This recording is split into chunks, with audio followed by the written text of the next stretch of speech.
கடவுளுடன் காலை வணக்கம். புனித லூக்கா எழுதிய நற்செய்தி 21ஆம் அதிகாரம் 29 முதல் 33 வரை உள்ள இறை வார்த்தைகள். அக்காலத்தில் இயேசு ஓர் உவமையை சொன்னார். அத்தி மரத்தையும் வேறு எந்த மரத்தையும் பாருங்கள். அவை தளிர் விடும்போது அதை பார்க்கும் நீங்களே கோடை காலம் நெருங்கிவிட்டது என அறிந்து கொள்கிறீர்கள். அவ்வாறே இவை நிகழ்வதை காணும்போது இறையாட்சி நெருங்கி வந்துவிட்டது என்பதை நீங்கள் அறிந்து கொள்ளுங்கள்.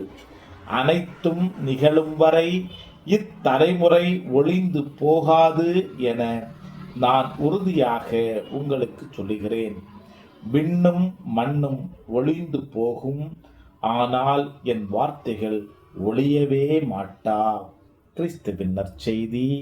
இந்த நாள் இனிய நாளாக அமைய வாழ்த்துக்கள். பல பல பல புதுமைகள், பெருமைகள், இனிமைகள் இறங்கிய நல்ல நாள், ஒரு நல்ல நாள், நம் தேவன் தந்த நாள். இது நல்ல நாள், ஒரு நல்ல